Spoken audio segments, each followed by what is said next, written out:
दोस्तों, इंग्लैंड के खिलाफ तीसरे टेस्ट में भारतीय टीम को करारी शिकस्त का सामना करना पड़ा और अब हर तरफ से टीम की आलोचना हो रही है।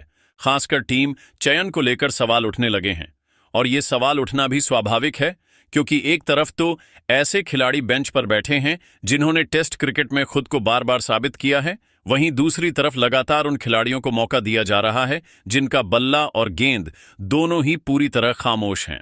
इसी असमंजस के बीच अब भारतीय टीम के पूर्व कप्तान रोहित शर्मा ने चौथे टेस्ट मैच से पहले एक बड़ी अपील की है। रोहित ने कप्तान शुभमन गिल और कोच गौतम गंभीर से खास बातचीत में 3 खिलाड़ियों को टीम से बाहर करने की सलाह दी है। साथ ही 3 ऐसे नाम सुझाए हैं जिन्हें अगला टेस्ट खेलने का मौका दिया जाना चाहिए। रोहित का मानना है कि ये बदलाव भारत के लिए त्रुप का इक्का साबित हो सकते हैं। तो सवाल ये उठता है, आखिर रोहित शर्मा ने किन खिलाड़ियों को बाहर करने की मांग की है और वो कौन से 3 खिलाड़ी हैं जिन्हें चौथे टेस्ट में मौका देने से टीम की किस्मत पलट सकती है। इस वीडियो में हम विस्तार से जानेंगे हर पहलू को, इसलिए वीडियो को अंत तक जरूर देखिए। और अगर आप भी चाहते हैं कि भारत चौथे टेस्ट में जबरदस्त वापसी करे तो इस वीडियो को एक लाइक जरूर दीजिए। दोस्तों, इंग्लैंड के खिलाफ 5 टेस्ट मैचों की सीरीज का तीसरा मुकाबला भारतीय टीम के लिए ही नहीं बल्कि करोड़ों भारतीयों के लिए किसी डरावने सपने से कम नहीं रहा। खेल में हार और जीत तो चलती रहती है, लेकिन हार किस तरह हुई, यही सबसे ज्यादा मायने रखता है। इस तीसरे टेस्ट में भी कुछ ऐसा ही देखने को मिला, जहां बड़े बड़े नाम ढाते हुए नजर आए। जिन खिलाड़ियों की तुलना कभी विराट कोहली और रोहित शर्मा जैसे दिग्गजों से की जाने लगी थी, जिन पर भारत के भविष्य की जिम्मेदारी सौंपी जा रही थी, वही खिलाड़ी उम्मीदों पर खरे नहीं उतर सके और पूरी तरह से फ्लॉप साबित हुए। जब भारत को जीत के लिए सिर्फ 192 रनों की जरूरत थी, तब हर किसी को यही लग रहा था कि टीम इंडिया ये मैच आसानी से अपने नाम कर लेगी। लेकिन हुआ इसका बिल्कुल उल्टा। भारतीय बल्लेबाजों ने न सिर्फ अपने प्रशंसकों को निराश किया, बल्कि पूरे क्रिकेट जगत में भारत की किरकिरी करवा दी। 192 रनों के मामूली लक्ष्य का पीछा करने उतरी भारतीय टीम की बल्लेबाजी इंग्लिश गेंदबाजों के सामने पूरी तरह से ढेर हो गई। शुभमन गिल, लोकेश राहुल, यशस्वी जायसवाल, करुण नायर और ऋषभ पंत, इन सभी से उम्मीदें थीं, लेकिन मैदान पर ये खिलाड़ी नाकामी का प्रतीक बनकर रह गए। हालांकि एक नाम ऐसा था जिसने अकेले अपने जज्बे से भारतीय दर्शकों का सिर थोड़ा ऊंचा किया, और वो थे रविंद्र जडेजा। भले ही वह टीम को जीत नहीं दिला सके, लेकिन उनकी 181 गेंदों में शानदार 61 रनों की जुझारू पारी क्रिकेट इतिहास में हमेशा याद रखी जाएगी।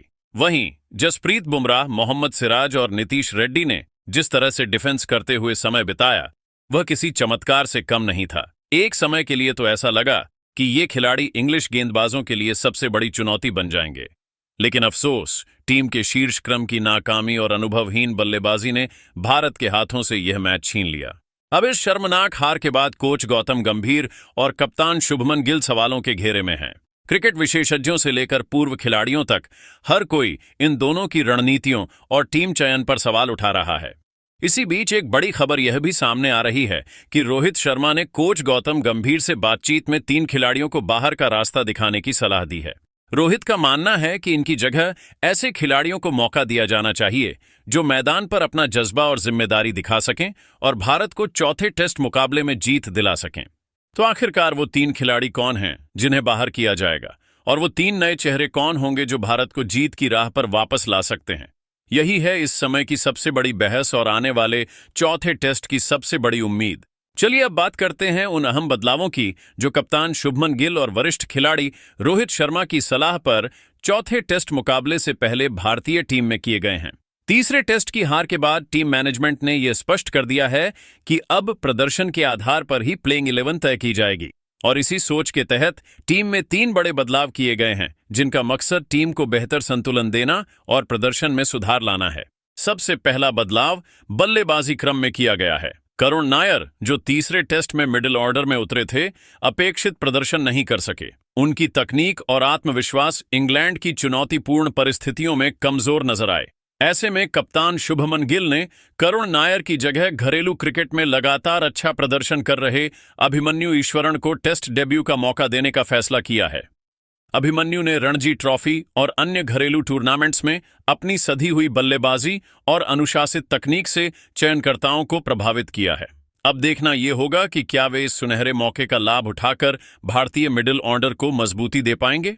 दूसरा बड़ा बदलाव ऑलराउंडर नीतीश कुमार रेड्डी को लेकर किया गया है। नीतीश, जिनसे तीसरे टेस्ट में ऑलराउंड प्रदर्शन की उम्मीद थी, बल्ले और गेंद दोनों से प्रभाव नहीं छोड़ सके।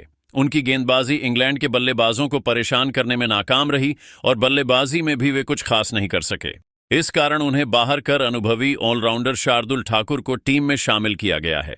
शार्दुल ने इंग्लैंड के पिछले दौरे पर अपनी स्विंग गेंदबाजी और निचले क्रम की विस्फोटक बल्लेबाजी से सभी को प्रभावित किया था। उनकी वापसी से टीम को न केवल अनुभव मिलेगा, बल्कि बैटिंग लाइनअप में गहराई और गेंदबाजी में विविधता भी आएगी।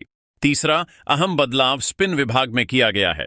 वॉशिंगटन सुंदर, जो तीसरे टेस्ट में टीम का हिस्सा थे, बल्ले से कुछ खास नहीं कर पाए और उनकी ऑफ स्पिन गेंदबाजी भी इंग्लैंड के बल्लेबाजों को ज्यादा परेशान नहीं कर सकी। ऐसे में रोहित शर्मा ने उन्हें बाहर कर चाइनामैन स्पिनर कुलदीप यादव को प्लेइंग 11 में जगह दी है। कुलदीप की वेरिएशंस, खासतौर पर गुगली और फ्लाइट, टेस्ट क्रिकेट में विकेट लेने की उनकी सबसे बड़ी ताकत है। इसके अलावा वे बल्ले से भी उपयोगी योगदान दे सकते हैं। रविंद्र जडेजा के साथ कुलदीप की स्पिन जोड़ी इंग्लैंड के बल्लेबाजों को चुनौती देने में सक्षम है। अगर अब हम टीम इंडिया के संपूर्ण स्क्वाड की बात करें तो सबसे पहला नाम आता है कप्तान शुभमन गिल का। उन्होंने पहले टेस्ट में शानदार शतक लगाया था और नेतृत्व के साथ साथ बल्लेबाजी में भी जिम्मेदारी निभाई है। दूसरे नंबर पर आते हैं बाएं हाथ के सलामी बल्लेबाज यशस्वी जायसवाल, जिन्होंने हाल के मुकाबलों में बेहतरीन प्रदर्शन किया है। विशेष रूप से पहले टेस्ट में उनका शतक यादगार रहा।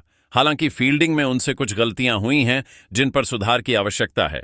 तीसरे नंबर पर लोकेश राहुल का नाम आता है, जो भारतीय टीम के सबसे बहुआयामी खिलाड़ियों में से एक हैं। वे किसी भी क्रम पर बल्लेबाजी कर सकते हैं और जरूरत पड़ने पर विकेट कीपिंग की जिम्मेदारी भी निभा सकते हैं। चौथे स्थान पर आते हैं सरफराज खान, जो भले ही लगातार टीम में नहीं रहे हैं, लेकिन जब भी उन्हें मौका मिला है उन्होंने शानदार प्रदर्शन किया है। उनका डिफेंस मजबूत है और स्ट्राइक रोटेशन की उनकी क्षमता उन्हें मिडिल ऑर्डर के लिए आदर्श खिलाड़ी बनाती है। पांचवें नंबर पर वैभव सूर्यवंशी का नाम सामने आता है। यह उनकी पहली टेस्ट सीरीज हो सकती है और टीम में उनका चयन आईपीएल में उनके शानदार प्रदर्शन को देखते हुए हुआ है। उन्होंने लगातार रन बनाए हैं और यही निरंतरता उन्हें टेस्ट टीम तक लेकर आई है। छठे नंबर पर आते हैं ऋषभ पंत, जिनका टेस्ट क्रिकेट में योगदान किसी से छिपा नहीं है। पंत ने कई बार अकेले दम पर भारत को जीत दिलाई है और उनकी आक्रामक शैली टीम को बढ़त दिलाने में मदद करती है। सातवें नंबर पर रखा गया है तेज गेंदबाजी ऑलराउंडर नीतीश कुमार रेड्डी को, जिन्होंने ऑस्ट्रेलिया दौरे पर प्रभावशाली प्रदर्शन किया था। हालांकि इंग्लैंड की परिस्थितियां उनके लिए नई होंगी, इसलिए उन पर प्रदर्शन का दबाव रहेगा। आठवें नंबर पर आते हैं कुलदीप यादव, जो लेग स्पिन गेंदबाजी के साथ साथ उपयोगी बल्लेबाज भी हैं। रविचंद्रन अश्विन के बाद उनसे टीम को संतुलन देने की उम्मीद है। 10वें नंबर पर आते हैं रविंद्र जडेजा, जो अपने ऑलराउंड खेल के लिए जाने जाते हैं। गेंदबाजी, बल्लेबाजी और फील्डिंग, तीनों ही विभागों में वे भारत के सबसे भरोसेमंद खिलाड़ियों में से एक हैं। 11वें नंबर पर युवा विकेटकीपर ध्रुव जुड़ैल को टीम में शामिल किया गया है, जो भविष्य के लिए एक निवेश माने जा रहे हैं। 12वें नंबर पर हैं जसप्रीत बुमराह, भारत के प्रमुख तेज गेंदबाज, जिनकी स्विंग और यॉर्कर किसी भी बल्लेबाज के लिए परेशानी का कारण बन सकती है। इसके अतिरिक्त टीम इंडिया के स्क्वाड में अभिमन्यु ईश्वरन, साई सुदर्शन, अर्शदीप सिंह और प्रसिद्ध कृष्णा जैसे प्रतिभावान खिलाड़ी भी शामिल किए गए हैं। तो ये रही पूर्व कप्तान रोहित शर्मा द्वारा तैयार की गई चौथे टेस्ट मुकाबले की नई टीम। अब देखना यह होगा कि क्या ये बदलाव भारत को जीत की पटरी पर वापस ला पाएंगे। आपको यह टीम कैसी लगी? क्या आप भी कुछ बदलाव और सुझाना चाहेंगे? नीचे कमेंट करके अपनी राय जरूर साझा करें और ऐसे ही क्रिकेट से जुड़ी दिलचस्प जानकारियों के लिए हमारे चैनल को सब्सक्राइब करना न भूलें। धन्यवाद।